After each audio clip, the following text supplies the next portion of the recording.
I'm Graham Tapley, and my wife Christine and I operate Old Shore Cattle Company at Langreuth, Manitoba.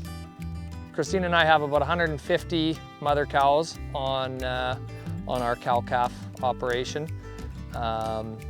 We typically will graze we try to extend our grazing season as long as we can, but typically we're in that 130 to 150 days where those cattle are on pasture eating primarily native forage. And we use a rotational grazing system wherever we can.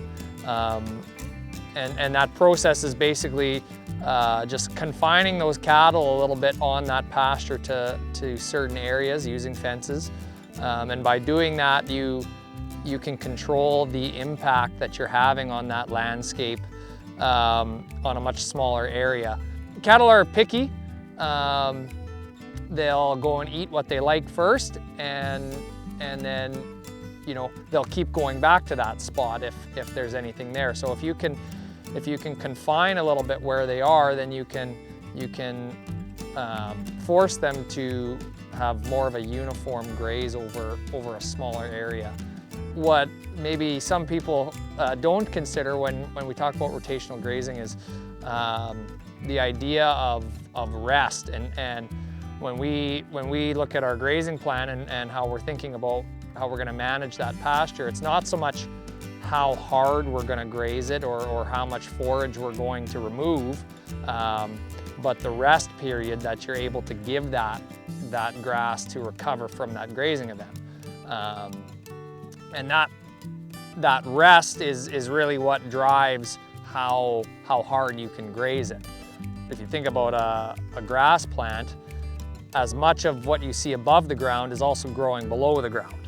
And when you remove that top growth, that plant moves from its roots to regrow that top growth.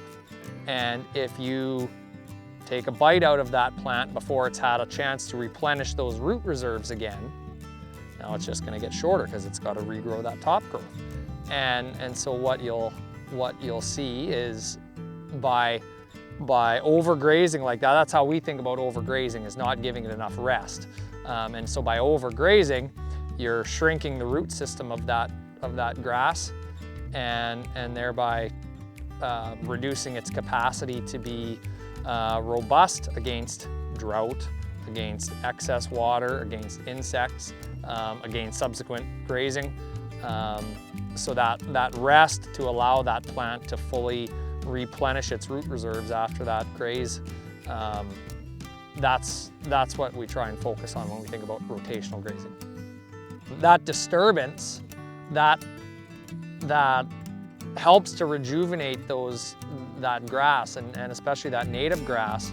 And so if you've got a large group on a small area, you're only going to be there for a couple of days. And so when you think about being on an acre of grass for 2 days out of the whole year, that grass has a long time to recover.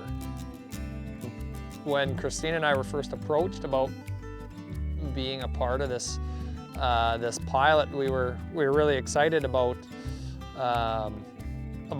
being involved, and how our cattle impact the landscape and how we leave the landscape is really important to us, and something that Christine and I have focused on, and is part of how we plan and thinking about the future. And so